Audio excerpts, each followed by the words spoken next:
Alors, la présentation d'aujourd'hui, c'est du cauchemar à la beauté organisationnelle avec l'équipe de Bonjour RATP. Moi, je m'appelle Hugo, je suis un designer advocate à Figma. J'ai commencé en décembre et avant ça, j'ai travaillé avec Burberry. Les designers advocates s'occupent des choses de la communauté et travailler avec les ventes et aussi avec le produit. Alors, nous sommes entre tout. Alors, si vous avez des questions sur Figma, vous pouvez me contacter sur Twitter. Ouais, la direction pour ça. Et ouais, je passe à Lorenzo pour introduire l'équipe. Eh ben, merci Hugo. Je commence avec la présentation de notre Ouais, côté. je termine la chaire. Parfait. Allez, c'est parti. Merci Hugo. Bonjour à tous. Effectivement, c'est un plaisir d'être avec vous aujourd'hui pour ce premier InDeFile en français avec nos amis de Figma. Donc, j'espère qu'il vous plaira. Je me présente, je m'appelle Lorenzo Palacio, je suis Chief Experience Officer de Bonjour ATP et j'ai le plaisir de travailler tous les jours avec l'équipe design que vous voyez ici sur vos écrans. Aujourd'hui, je vais être accompagné par Christine Engen, Paul Lemarié et Alexia Danton qui vont nous expliquer comment chez Bonjour ATP nous organisons l'ensemble de nos maquettes à l'intérieur de Figma. Mais avant ça, laissez-moi juste vous présenter un petit peu Bonjour ATP. Bonjour ATP, c'est l'app qui facilite vos déplacements à Paris, en Île-de-France. Sur Bonjour ATP, vous allez retrouver la meilleure information aux voyageurs, peu importe si vous vous déplacez en train, métro, tram ou bus. C'est-à-dire, on couvre tous les transports en commun. Pour faciliter encore plus vos déplacements, vous pouvez utiliser la recherche d'itinéraire de manière à avoir les dernières informations en temps réel pour aller d'un point A à un point B. Vous avez aussi la possibilité sur l'application de recharger votre pass Navigo ou directement acheter des tickets de titres de transport sur votre téléphone. Donc, plus jamais besoin de faire la queue le premier du mois. Et finalement, sur Bonjour, vous pouvez aussi payer et réserver vos VTC Marcel directement sur l'appli. Et pareil pour les trottinettes tir, vous pouvez les déverrouiller sans changer d'app. Et notre objectif tout au long de 2022, ça va être justement de continuer à intégrer des partenaires de mobilité. Donc, on passe au sujet qui nous occupe aujourd'hui. Je passe la parole à Alexia qui va nous expliquer le contexte qu'on a retrouvé il y a 2 ans. Merci beaucoup, Lorenzo. Alors, avant, c'était compliqué. Je vais ouvrir l'histoire du contexte dans lequel on est arrivé à cette histoire de beauté organisationnelle. Lorsqu'on est arrivé sur l'application Bonjour RATP, c'était en janvier 2020. Et on a pris le relais d'une agence externe qui opérait de façon assez décorrélée et assez isolée par rapport au reste du plateau, donc pas très intégrée avec le travail des product owners et des développeurs. Et la décision exécutive a été faite du coup d'internaliser les ressources design. C'était compliqué parce que du coup, comme dans tous ce type de sujets, la première grande challenge qu'on a eu, ça a été la passation. On a récupéré énormément de fichiers de la part de l'ancienne agence. Et quand je dis énormément, c'est vraiment, vraiment beaucoup. Et ces fichiers-là, ils étaient organisés de façon un peu aléatoire. On avait des fichiers qui étaient organisés par feature, des fichiers qui étaient organisés par temporalité, par équipe. Et pour s'y retrouver dans tout ça, c'était un peu compliqué. On avait même parfois des gros trous de conception. On n'avait juste pas, on dirait, récupéré les fichiers qui correspondaient à ce qu'on cherchait. Et c'était un petit peu compliqué parce que à chaque fois du coup qu'on devait commencer un nouveau sujet, parce qu'on n'a pas eu le luxe de tout ranger directement, on a quand même dû assez rapidement monter sur de la production et sur de l'amélioration continue. À chaque fois du coup qu'on devait commencer, on se retrouvait à faire pas mal de spéléologie pour aller chercher le fichier le plus propre, le plus mis à jour, à partir duquel travailler. Donc, un vrai exemple de cas qu'on a eu, tout ça, ce sont des maquettes qu'on avait récupérées historiquement de ces fichiers pour la homepage, pour la page d'accueil. Et comme vous voyez, ces écrans sont tous différents, ils étaient tous là. Il y a des différences de partie UI, il y a des différences, on dirait, fonctionnelles. Et donc, quand on a commencé à devoir travailler sur cette page, on ne savait pas quelle était la bonne. Et en regardant ce qui était en production, on s'est rendu compte qu'aucune n'était la bonne, que ce qui était en production n'était à la fois pas la même chose d'un point de vue UI et que même d'un niveau fonctionnel, il semblait avoir évolué depuis les maquettes qu'on avait. Donc, en fait, les maquettes qu'on avait, c'était beaucoup de maquettes qui n'étaient plus à jour et puis aussi pas mal de maquettes exploratoires qui n'avaient jamais été mises en production. Tout ça rangé dans un joyeux bazar. Et ça nous a perdu pas mal de temps parce que si on essayait de commencer la conception rapidement, on partait de l'existant. Du coup, on développait des choses qui allaient avoir des décalages avec la production au moment de les passer aux développeurs. Et ce n'était pas juste nous, du coup, qui perdions du temps, c'était aussi l'ensemble des autres équipes à côté de nous. Donc, assez rapidement, notre besoin s'est imposé d'avoir une single source of truth, c'est-à-dire une espèce de référence centralisée de tout le travail design à un instant T. Les 3 grands principes qui nous ont guidés dans la mise en place de cette single source of truth qu'on a souhaité, c'était facilité de navigation. Et ça, c'était pour que, à la fois, nous, en tant qu'éditeurs, mais aussi même n'importe quelle autre partie prenante en tant que lecteur, puisse facilement consulter ces fichiers et s'y retrouver et arrive à comprendre exactement les comportements attendus sur l'application. Et pour ça, très rapidement, on s'est dirigé vers un fonctionnement en user flows basé sur les parcours utilisateurs. Deuxième point très important pour nous, c'était le fait que cette base référencée soit complète, parce que comme je disais, on avait des cas qui nous manquaient. On voyait bien que les maquettes n'étaient pas les bonnes, et puis qu'on avait des duplicata qui rendaient tout très confus. Et le troisième gros point, c'est le fait d'avoir du coup cette base toujours mise à jour, parce qu'on est dans une organisation produit, et que du coup, le produit, nous, on est amené à le faire évoluer petit à petit, de façon continue, et ce qu'on devait créer en termes d'organisation, du coup, devait pouvoir supporter cette flexibilité, le fait d'évoluer de façon continue, sans que ça casse tout. Je vais commencer par vous présenter un cas entre guillemets simple. Quand je dis simple, c'est surtout que c'est le cas nominal dans les parcours utilisateurs sur l'application aujourd'hui. Le parcours le plus utilisé, qui est le parcours de recherche d'itinéraire. C'est un parcours qui est accessible depuis la page d'accueil. Donc, par exemple, si je veux rentrer au travail, je vais cliquer sur la petite icône travail de ma page d'accueil. Ça va lancer une recherche d'itinéraire qui va me sortir pas mal de résultats de tous modes confondus. Et si jamais un des résultats me semble pertinent pour le trajet que je veux faire, je vais cliquer dessus et à ce moment-là, je vais récupérer le déroulé de ce trajet-là avec toutes les étapes que je dois m'attendre à mener pendant ce parcours. Ça, du coup, ça a l'air d'être un parcours assez simple parce que c'est en 3 temps. On se dit, si on doit le maqueter sur un fichier, on aura un premier bloc, un deuxième bloc, un troisième bloc. C'est assez simple, c'est assez linéaire, c'est assez facile.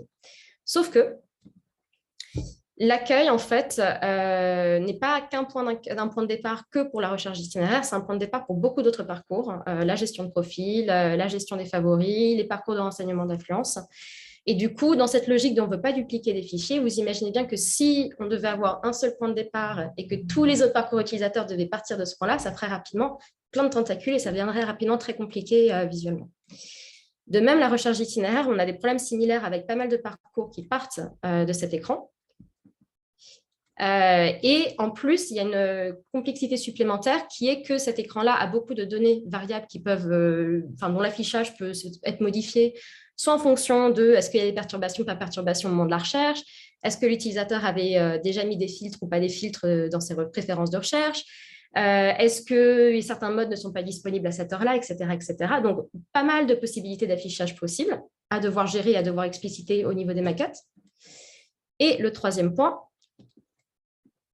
c'est la feuille de route qui est la plus compliquée du lot parce que non seulement elle a les mêmes problématiques avec plein de parcours qui peuvent découler de celle-ci, mais en plus, cette feuille de route, évidemment, elle peut se décliner pour chaque mode qui est aujourd'hui dans l'application Bonjour RATP, du transport en commun, mais du vélo, du piéton, de la trottinette, de la voiture, etc.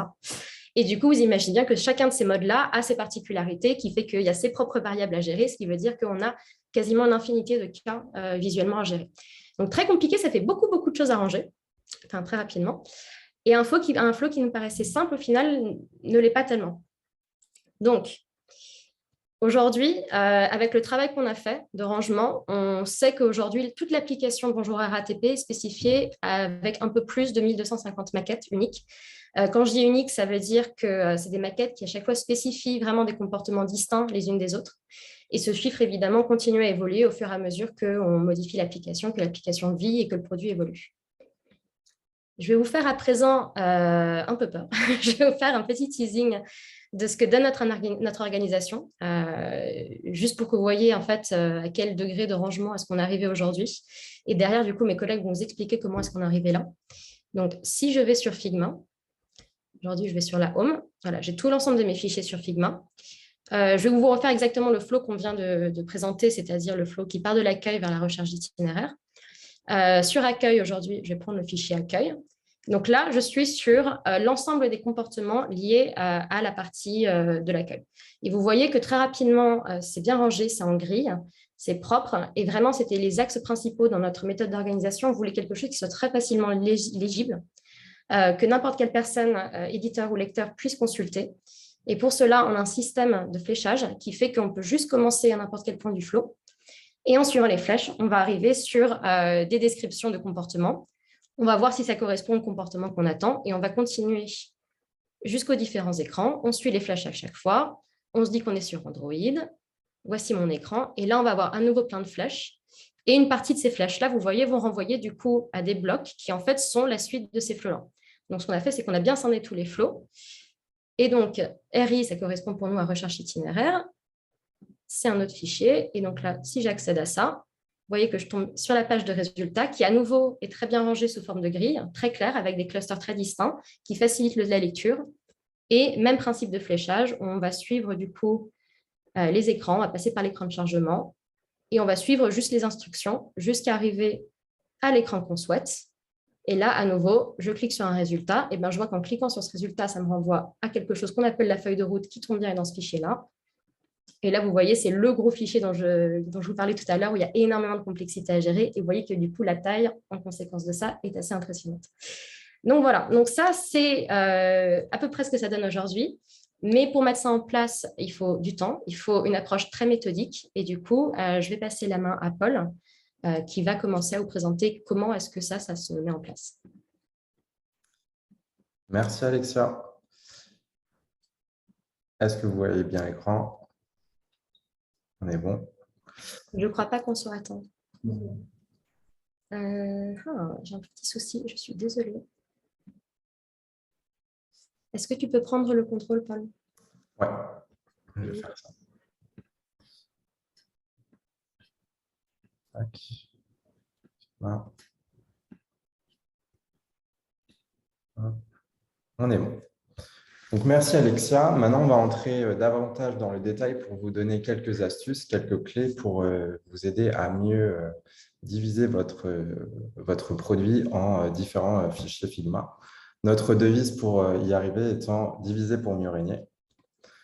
Donc, le premier conseil qu'on aurait à vous donner est ultra simple.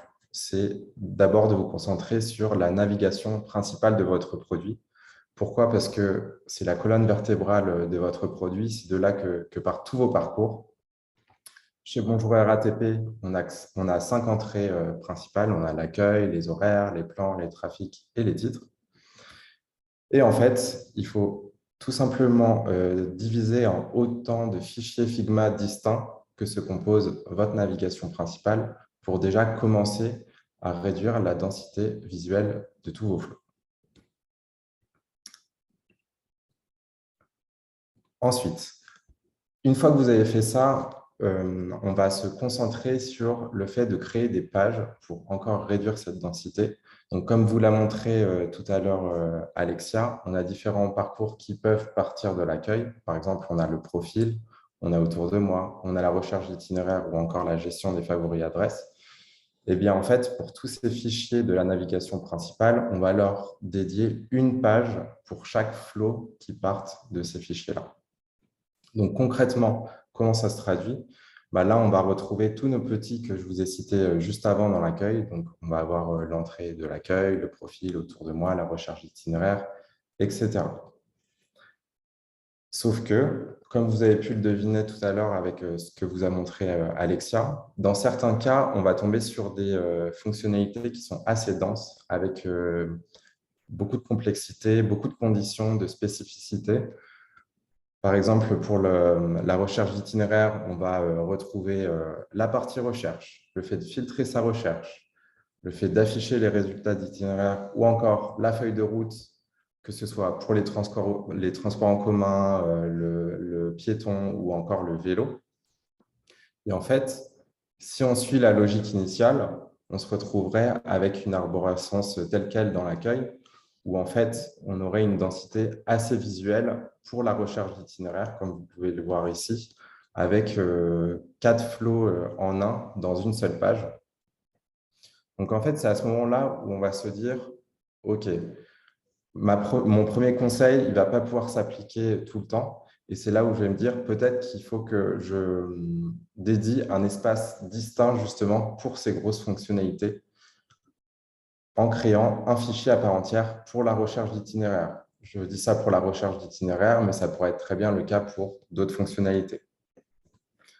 Ainsi, en fait, en réservant un espace propre avec un fichier propre, on va pouvoir diviser ces 4 flows qu'on retrouvait dans la recherche d'itinéraire avec une page pour chaque flow correspondant. Donc aujourd'hui, chez Bonjour RATP, on a 12 fichiers distincts. Ce n'est pas arrivé d'un coup de baguette magique puisque on a construit ça au fil de l'eau, le produit évolue, on a des itérations.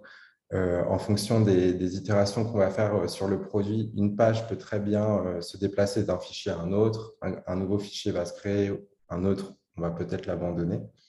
Mais en tout cas, aujourd'hui, on est arrivé à 12 fichiers. Donc, par exemple, avec l'ouverture, dedans, on va retrouver tous les flows de splash screen, mise à jour de l'app, acceptation des CGU, l'accueil et la recherche d'itinéraire que vous a montré Alexia, la réservation d'un VTC, d'une trottinette, tout ce qui est information voyageur, avec les horaires, les plans, le trafic, et enfin, tout ce qui est titre de transport, fiche POI, profil, etc. Donc, maintenant qu'on a regardé ensemble comment diviser ces flows en fichiers sur Figma, on va essayer de prendre un petit peu de hauteur pour voir comment justement organiser ces fichiers au sein de Figma. Alors, aujourd'hui, comment fonctionne Figma? Comment s'organise Figma? Donc, ça s'organise autour de 5 strates principales. On va retrouver la partie Account. Donc, c'est tout simplement le compte Figma de l'organisation. Donc, chez nous, c'est le groupe RATP. Ensuite, on va retrouver les teams. Donc, les teams sont représentés soit par des vraies équipes de designers, soit par des produits différents au sein de l'organisation. Et ensuite, les 3 dernières strates, ça va concerner tous les fichiers, donc Project, File et Page, dans Figma. Chez Bonjour RATP, on s'est permis d'effectuer un petit twist au niveau des 3 dernières strates, où en fait, pour nous, les projets représentent en fait un seul et unique fichier, mais qui est composé de différentes versions, des différentes itérations qu'on a pu faire au fil du temps. Et enfin, comme je vous l'ai dit tout à l'heure, au sein de ces fichiers, chaque page représente un flow. Donc, ça peut paraître un peu difficile de voir ça avec un schéma, donc on va voir ça de manière plus concrète directement dans Figma. Donc, comme vous pouvez le voir, en haut à gauche, on retrouve la partie Account. Donc, en l'occurrence ici, c'est le groupe RATP. Les différentes équipes, là, on se concentre sur l'équipe de Bonjour, avec les différents projets. Mais en fait, nous, on les considère comme des fichiers, puisqu'en fait, un projet ou fichier égale un seul fichier composé de ces différentes versions d'itération. Donc, par exemple, là, on va retrouver l'ouverture, l'accueil, la recherche d'itinéraire.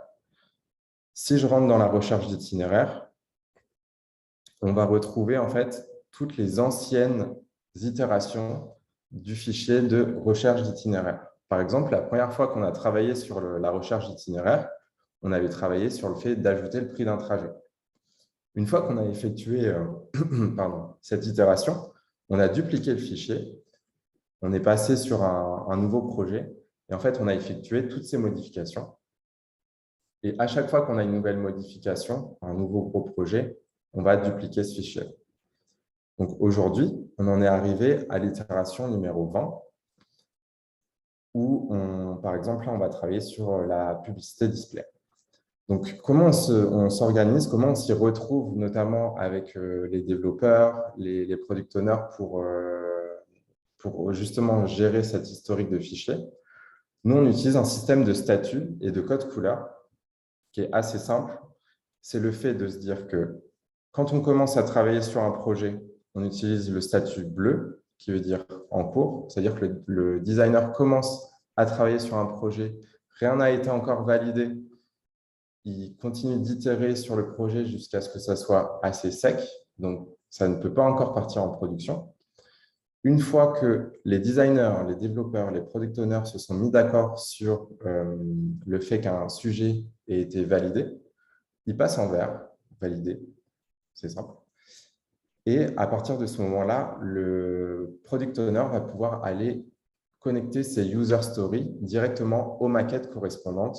Donc, en fait, à chaque fois qu'on a une itération, ça évite que les maquettes sautent. En tout cas, on essaie de faire au mieux pour que ça ne saute pas. Et enfin, le dernier statut, c'est le statut gris, archivé. C'est là où on va retrouver le plus de versions. En fait, c'est tout simplement les anciennes versions des anciennes itérations. Donc, par le passé, par exemple, l'itération 18, elle était déjà passée par le statut bleu, puis vert. Et en fait, vu qu'elle a laissé sa place aux nouvelles versions, elle est passée en gris. Mais on peut la consulter à tout moment pour voir les évolutions depuis sa création. Enfin, si je rentre dans un fichier avec la dernière itération validée, je vais pouvoir retrouver mes petits avec chaque page qui correspond à un flow, comme a pu vous le montrer Alexia. Et maintenant, je vais laisser la place à Christine pour qu'elle vous explique comment on construit ces flows-là. Parfait. Merci, Paul. Du coup, en effet, Paul il vous a expliqué comment on a divisé tout notre produit pour en arriver à donc, différents fichiers et différentes pages. Et moi, je vais vous expliquer plus en détail. Je vais vous donner nos 6 règles d'or pour construire des flows et donc pour vous expliquer comment on arrive à ranger tous les écrans à l'intérieur de ces différentes pages de ces différents fichiers. Donc, tout simplement, la toute première règle qui est assez évidente, c'est que tous les flows vont se construire de la gauche à la droite. Et tous les flows vont avoir un seul point de départ. Par contre, ils peuvent avoir plusieurs fins possibles. Donc, en fait, pour vous montrer ça de façon plus concrète, je vous ai préparé des petits fichiers directement dans Figma. Et donc, si je reprends les écrans que vous avez pu voir auparavant dans la présentation, je reprends donc l'exemple de la recherche itinéraire et donc notamment de l'écran qui affiche les résultats. Donc, comme j'ai dit, on va organiser nos écrans de la gauche vers la droite. Donc, ça veut dire, l'idée, c'est de montrer la progression, soit du système, soit de l'utilisateur et des actions de l'utilisateur. Donc là, pour ce cas de cet écran qui affiche des résultats de recherche d'itinéraire, il va être précédé par un état de chargement. Donc, l'état de chargement, je le place à gauche. Au milieu, je vais avoir mes résultats.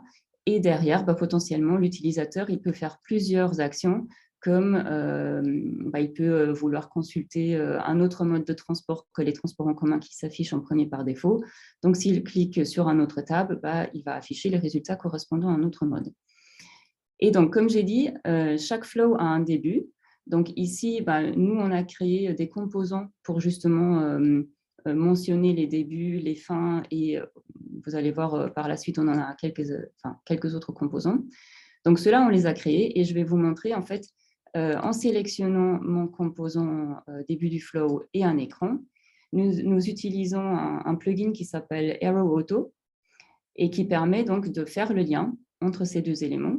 Et je vais continuer. Donc, je prends l'écran de chargement avec mon écran de résultats. Je peux les lier. Et après, à partir de mon écran de résultats, j'ai plusieurs fins possibles, comme on a dit. Donc, par exemple, l'utilisateur, il peut cliquer sur l'icône filtre. Et dans ce cas-là, il va atterrir dans un autre... Enfin, nous, en tout cas, d'un point de vue conception, on va atterrir dans une autre page de ce fichier qui est donc la recherche itinéraire filtre. Je fais mon lien. Ici, au clic sur les tabs, on arrive sur un autre tab. Et sinon, si l'utilisateur clique sur un résultat, je redirige vers le flow qui montre dans le détail toute la partie feuille de route. Donc, vous voyez comme ça, en un tour de main, en fait, on a réussi à construire un flow, faire en sorte qu'on comprenne bien la notion de progression de gauche à droite. Et ce qui est bien en fait avec ce plugin, c'est pour ça qu'on l'utilise, c'est qu'il est intelligent et si on déplace un écran, toutes les flèches suivent. Donc ça veut dire que si au fur et à mesure on a besoin de réorganiser les différents écrans, ça ne pose pas de problème, on n'a pas besoin de refaire tout le travail qui a déjà été fait. Voilà. Du coup, après, vous imaginez bien que, et comme vous avez déjà vu, nos flows, ils ne sont pas aussi simples que ça. Donc, on peut avoir des déclinaisons de différents écrans. Donc, qu'est-ce qu'on fait à partir du moment où on a des déclinaisons? Donc là, par exemple, pour le cas que je vous ai montré, suite au chargement, quand l'utilisateur il a fait une recherche d'itinéraire, dans le meilleur des cas, on va lui afficher des résultats. Mais parfois, ça peut aussi arriver que le système ne soit pas capable de lui afficher des résultats. Et dans ce cas-là, l'utilisateur il va arriver sur un empty state.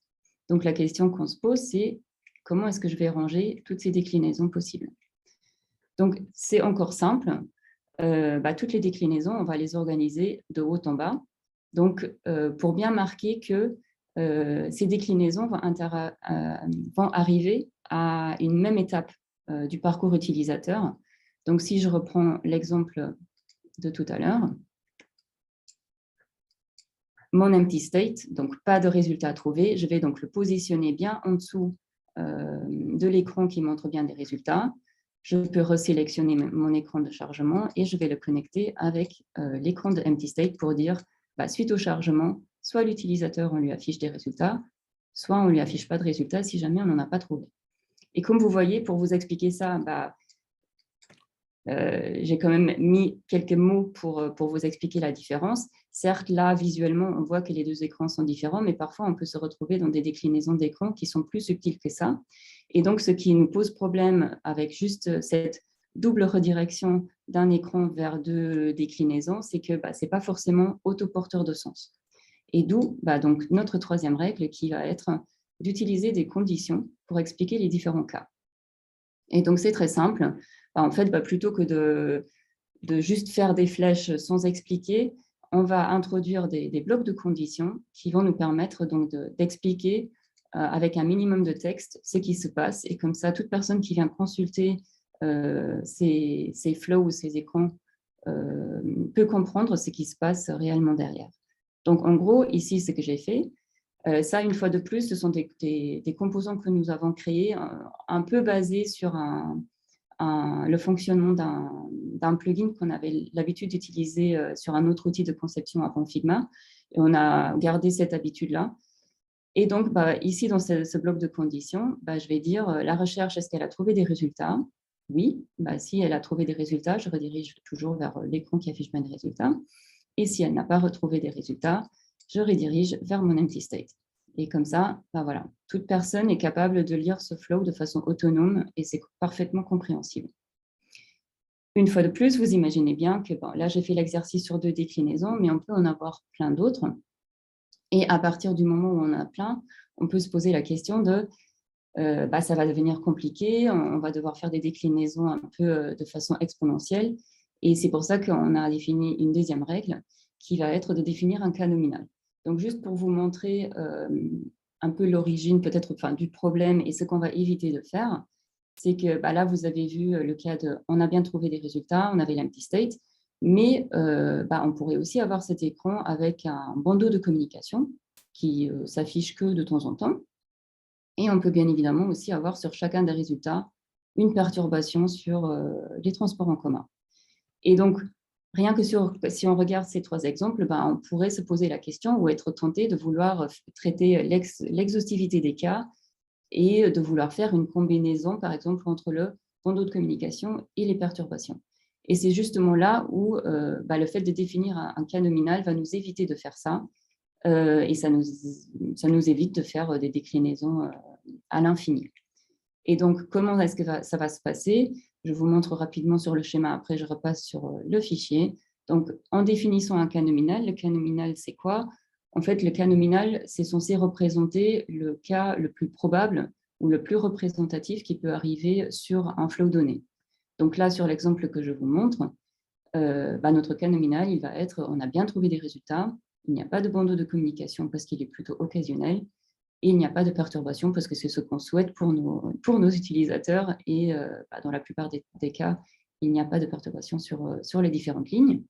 Donc, on a notre cas nominal et après, sur chaque déclinaison, à chaque fois, on va traiter que une différence par rapport au cas nominal qu'on a défini.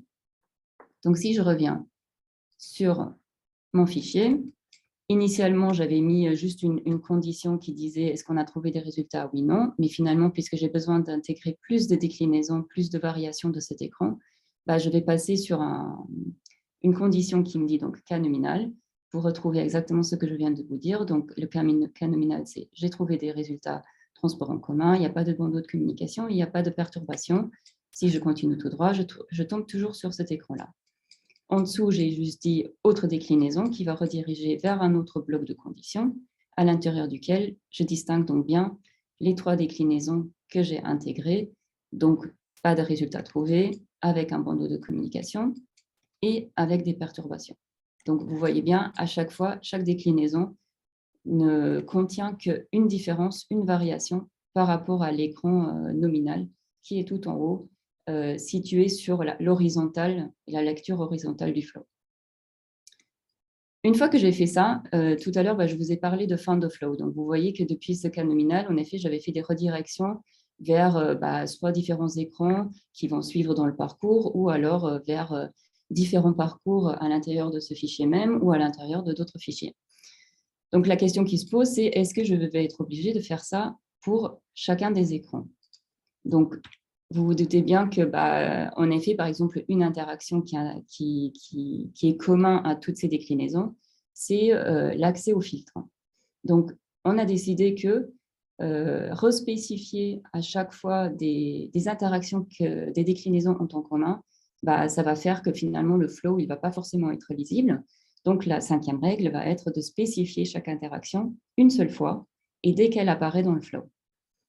Donc, en gros, si dans mes déclinaisons, j'ai des interactions qui sont les mêmes, je la spécifie une fois. La première fois que je vois l'écran, donc en principe, c'est sur le cas nominal. Et pour le reste, je ne le spécifie plus. Et donc, on peut partir du principe qu'à l'intérieur d'un flow, vous voyez donc sur le premier écran, j'ai plein de choses qui sont spécifiées. Sur le deuxième, j'ai rien. Ça veut dire qu'on peut partir du principe que toutes les interactions qui sont à l'intérieur de cet écran sont exactement les mêmes que celles qui ont été spécifiées plus haut. Donc, quand ce n'est pas spécifié, ça veut dire que ça a été spécifié ailleurs. Et par contre, on peut aussi se retrouver avec des cas où une déclinaison va introduire un nouveau comportement, une nouvelle interaction possible, ce qui est le cas de notre bandeau de communication. Donc, pour le bandeau de communication, l'utilisateur il pourrait cliquer dessus. Et là, par exemple, il arriverait, ça lui fait un raccourci vers la rubrique titre pour recharger son pass Navigo. Et donc, vous voyez bien que j'ai rajouté la spécification de ce comportement, de cette interaction, pour rediriger vers mon fichier titre avec la page titre. Et pour les cas d'en dessous, vous voyez, rien spécifié, ça veut dire que les comportements sont les mêmes que ceux qu'on a vus auparavant. Voilà. Du coup, on a déjà presque tout traité, mais il reste une question, c'est que souvent, on a quand même besoin on travaille pour 2 OS en règle générale. Et donc, par rapport à cette problématique, la 6e et dernière règle que nous avons, c'est de prioriser un OS, puis de décliner l'autre seulement au besoin. Cette règle, elle marche bien si vous travaillez sur des produits où, en effet, il n'y a pas de grosse différence entre le produit Android et iOS. C'est le cas pour l'application Bonjour RATP. Donc, vraiment, on va dire que ce soit pour Android ou iOS, les écrans sont quasiment les mêmes, à quelques exceptions près. Et en fait, historiquement, quand on a récupéré les maquettes de l'agence qui a travaillé avant nous, on a récupéré plus de maquettes Android qu'iOS, donc c'est juste par facilité. À l'époque, on a décidé de plutôt décliner tout pour Android et de faire tous les parcours pour Android et de faire que quelques déclinaisons pour iOS quand c'est nécessaire. Après, l'inverse serait tout à fait possible. Et donc, juste pour dire quels sont les écrans qu'on décline pour iOS. Donc, premièrement, sur tous les parcours, il va toujours y avoir un écran vraiment de référence, un écran clé. Donc, ceux-là, on va toujours les décliner. Vous voyez là, c'est l'écran justement de résultat. C'est le même pour Android qu'iOS, c'est juste un peu les ratios, la taille de l'écran de base qui change. Mais on va quand même faire la déclinaison pour nos développeurs. Et après, on décline quand il y a une différence. Donc, la différence, elle peut être petite. Donc, par exemple, ailleurs, dans d'autres parcours, on peut avoir des icônes différentes pour le partage. Donc, Même si la différence n'est pas énorme, on va quand même faire la déclinaison pour faciliter le travail de nos développeurs et pour ne pas oublier cette différence, aussi bien d'un point de vue conception que d'un point de vue développement. Et après, on peut aussi avoir d'un point de vue fonctionnel des différences et des petits parcours qui varient. Donc, bien évidemment, ça aussi, on va le décliner.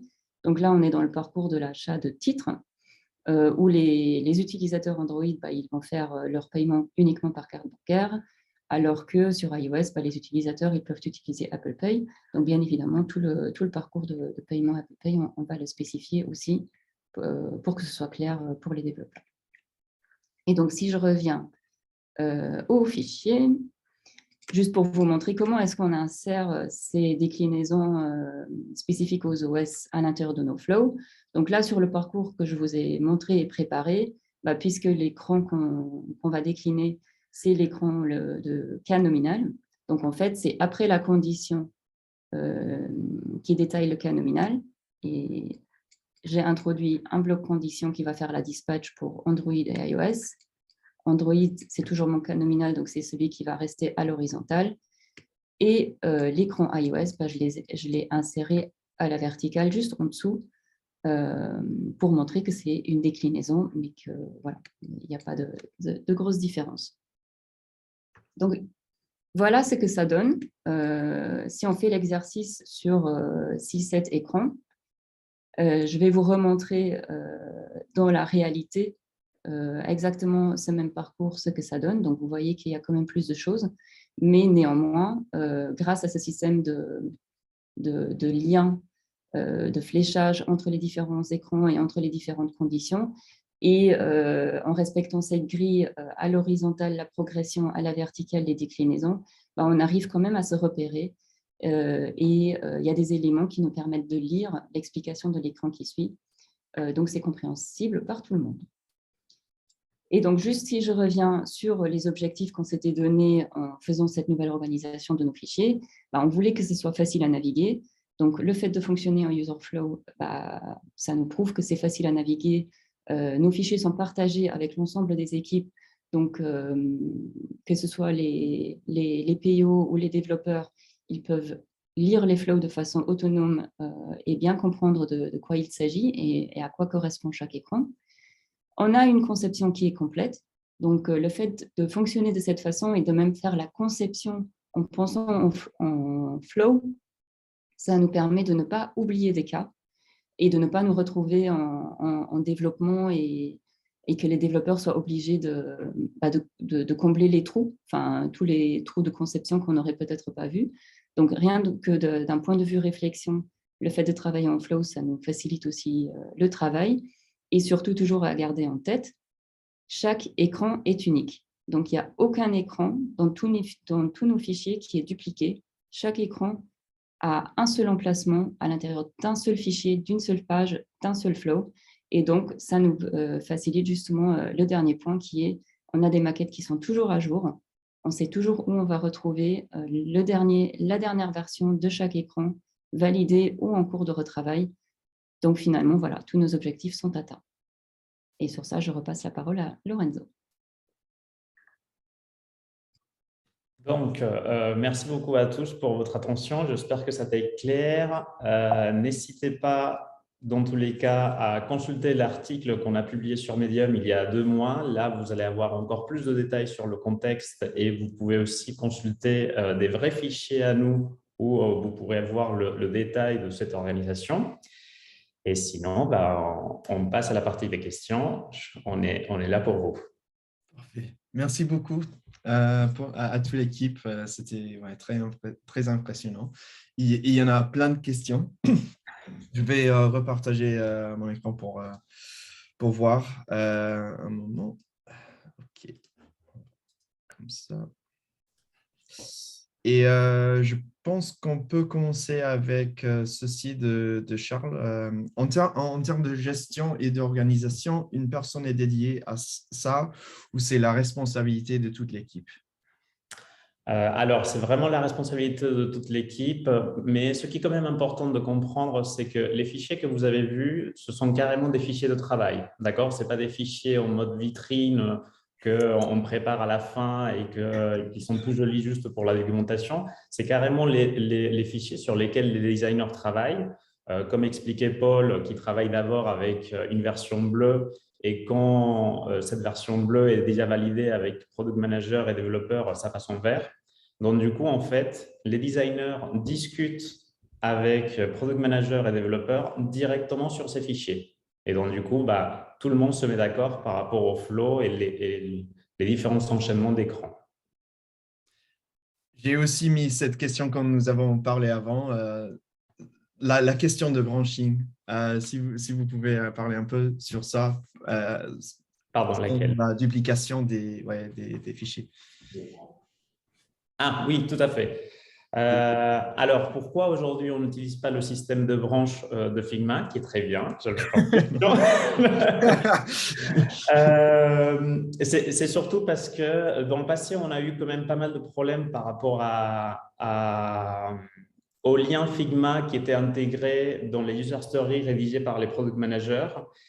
Comme quoi, en fait, forcément, l'équipe design, on est entre guillemets un petit peu obligé d'être quelques semaines, voire quelques mois en avance par rapport aux équipes de développement. Et le temps que les designers finissent de travailler, les product managers, ils sont en train de rédiger les user stories qui vont être utilisés par les développeurs après. Si les liens Figma qu'ils utilisent changent entre-temps, ça veut dire que déjà leurs user stories ne sont pas à jour, voire même les développeurs risquent de développer des choses qui sont plus d'actualité. Donc, aujourd'hui, c'est vraiment la raison pour laquelle on a mis en place ce système de créer des copies à chaque fois du même fichier, parce que vous pouvez bien imaginer que quand on a un fichier qui est archivé, qui est gris, ou même celui qui est en vert, lui, il reste isolé de son côté. C'est-à-dire le product manager, il sait qu'il peut pointer à ce fichier-là. Et nous, côté design, notre engagement justement auprès des développeurs et des product managers, c'est qu'une fois qu'un fichier est vert ou gris, on ne le touche plus jamais. On touche seulement les fichiers bleus. C'est bien signalé pour tout le monde, comme ça. OK. Avez-vous… les règles sont partagées avec les développeurs, mais est-ce que vous pouvez parler un peu sur le processus d'éducation pour tous les participants qui voient les fichiers et les dossiers que vous avez créés? Alors, c'est vrai que depuis un petit moment, on a l'idée dans l'équipe d'éventuellement créer des fichiers qui sont en mode bienvenue à notre Figma, voici comment ça fonctionne, etc. En toute transparence, on n'a pas eu le temps de le faire. Mais dans tous les cas, ce qui est quand même important à savoir, c'est que déjà, comme je le dis, ces fichiers-là, ce sont des fichiers de travail. Donc, très rapidement, un nouveau product manager, un nouveau développeur qui arrive dans l'équipe, très rapidement, il va se retrouver à travailler avec le designer qui va lui présenter en fait ses différents parcours. Donc, il va se familiariser très rapidement avec ça. En plus, on fait notre mieux pour que les flows soient le plus autoporteurs possible. Et d'ailleurs, par rapport à ça, même ce qu'on a fait il y a très récemment, il y a 2 mois ou quelque chose comme ça, on a fait des tests utilisateurs en interne sur notre propre organisation sur Figma. Donc, du coup, ça nous a permis de déjà valider, entre guillemets, notre manière de ranger et de vérifier qu'effectivement, les gens arrivaient à lire les flows et accéder aux différents écrans. Et après, bien évidemment, on a découvert des choses qu'on va améliorer petit à petit, voire même qu'il faudrait améliorer de Figma, mais ça, c'est un sujet. Et sur les prototypes, utilisez-vous le mode ou Civicon avec le système de multifichiers? Sinon, pourquoi pas de problème pour tester ou présenter? Oui, alors on pourrait éventuellement l'utiliser. Le seul problème, c'est qu'effectivement, aujourd'hui, sur Figma, si on voulait utiliser le système de prototypage, effectivement, pour faire un petit peu la même chose avec les flèches et compagnie, sur Figma, on se retrouverait très rapidement à créer ces fameux spaghettis dont on parle très souvent. Donc, du coup, aujourd'hui, nous, pour nos tests utilisateurs, par exemple, ou à chaque fois qu'on veut faire une démo d'un parcours en particulier, ce qu'on va faire, c'est carrément un fichier à part qui est classé dans une autre partie de notre Figma où on stocke tous les prototypes. En fait, chez nous, on considère que les prototypes sont vraiment one-shot. Ils fonctionnent et ils sont construits pour les tests ou pour la démo qui nous intéresse. Et par contre, ce qu'on maintient dans la durée, ce sont les flows. Parfait. Est-ce qu'il y avait une question que tu as vue déjà que tu veux répondre? Je ne sais pas si… J'avoue que j'étais un petit peu saturé de questions. Je crois qu'il y avait aussi une question par rapport comment ça fonctionne par rapport au design system. Ouais. Effectivement, notre design system, il est aussi sur Figma. Les fichiers sont juste… Enfin, la question tournait autour du fait que qui sont chargés de mettre à jour à partir du design system les anciennes versions. Alors, la réponse, c'est que personne parce qu'on ne le fait pas, justement. C'est-à-dire, comme je disais tout à l'heure, nous, on s'engage à ne plus toucher ni les versions archivées, ni les versions validées en vert de nos fichiers. Donc, à chaque fois qu'on commence une nouvelle version, donc du coup une version bleue, une version en cours, c'est là où en fait on va mettre à jour les maquettes à partir des dernières mises à jour du design system. Et de ne pas réouvrir tous les anciens fichiers ou de ne pas utiliser le update component. Exactement, exactement. Parce qu'à nouveau, ce serait quand même une source ce serait une source de problème éventuellement pour les product managers, les développeurs, si le design system change de choses qui ont été déjà validées dans le passé avec eux. Donc, c'est justement pour ça, ils ne bougent pas. Une fois qu'ils sont archivés ou validés, on ne les touche plus jamais. Est-ce que vous utilisez les anciens fichiers de design pour des références pour voir s'il y a une suggestion d'un changement de produit et qui était déjà pas validé ou quoi que ce soit? Oui, tout à fait. En fait, alors, je peux même donner deux réponses par rapport à ça.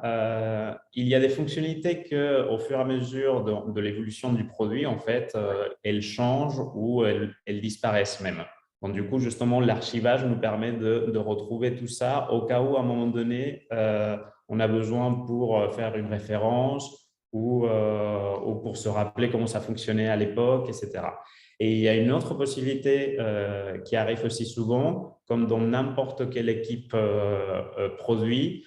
En fait, on se retrouve à travailler sur des fonctionnalités que malheureusement, après, on va déprioriser ou changer. Donc, du coup, c'est un petit peu pareil. En fait, cette façon d'archiver, ça nous permet de laisser des anciennes versions et pouvoir les conserver quelque part. On a même à l'intérieur de Figma une partie réservée à toutes les idées qui n'ont pas pu être conçues, de manière à les retrouver plus facilement, mais ils se retrouvent aussi dans les versions archivées. Ouais, des explorations.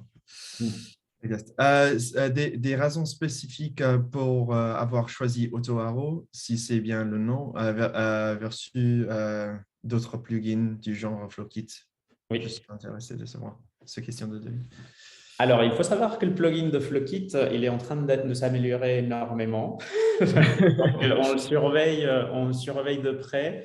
Ce qui nous intéressait surtout du plugin qu'on utilise, qui s'appelle Arrow Auto, effectivement, c'est le fait de pouvoir mettre à jour les flèches directement. C'est-à-dire, vous voyez bien que si on intègre un nouvel écran à l'intérieur du flow, ce serait extrêmement laborieux de modifier chaque flèche à la main. Donc, du coup, le plugin fait ça pour nous.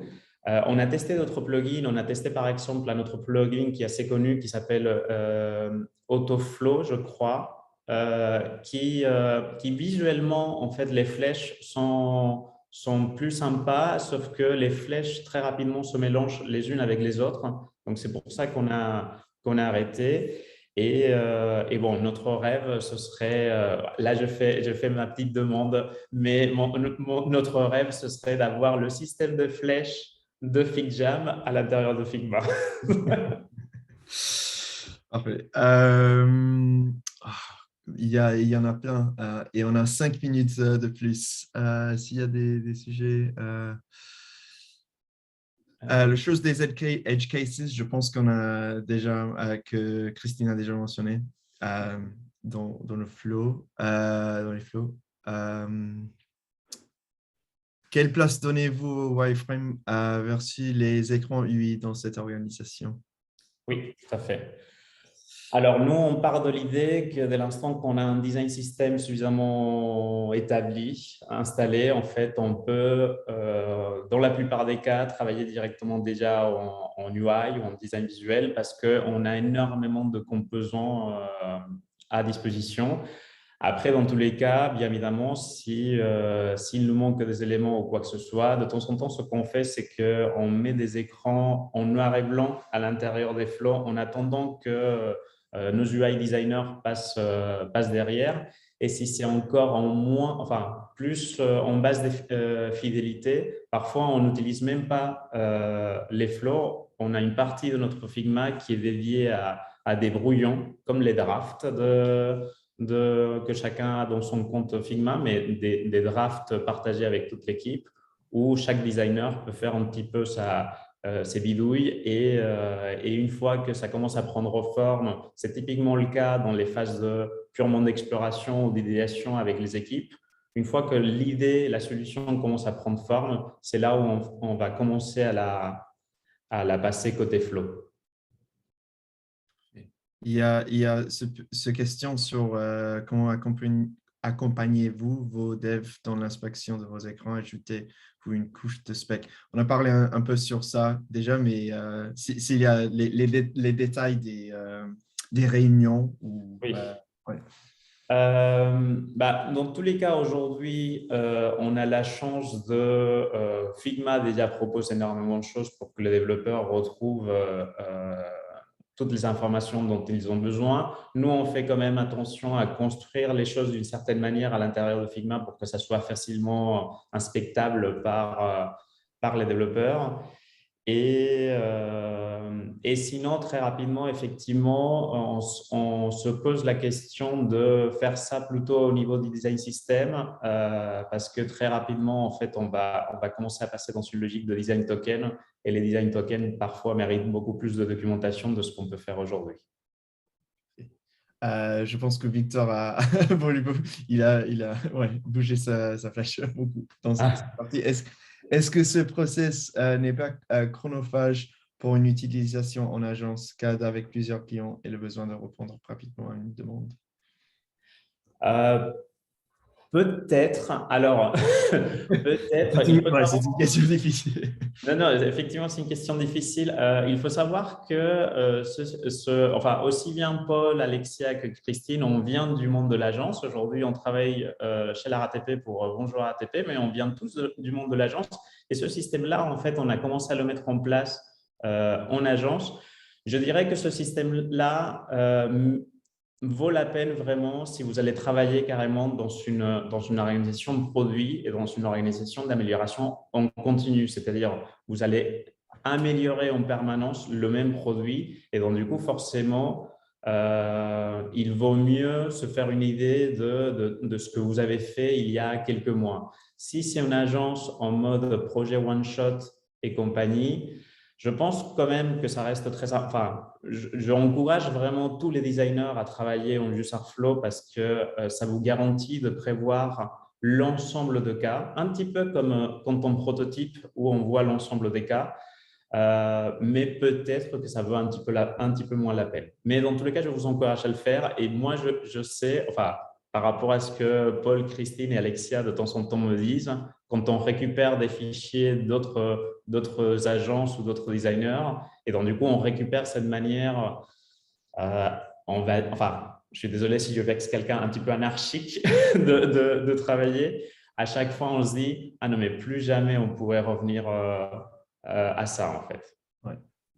Parfait. Alors, c'est déjà l'heure, mais merci beaucoup à tout le monde et à tous notre présentateur. On aura des autres événements dans l'avenir. C'est tout mis sur le figma.com et la section d'événements. Merci à tous. et pour toutes les questions aussi. Je vais faire une petite photo aussi en même temps. Alors, si vous pouvez faire comme ça. Merci. Parfait. Alors, bonne journée à tous et merci. Très bonne journée. Merci. Au revoir. Au revoir. Bonne journée, au revoir.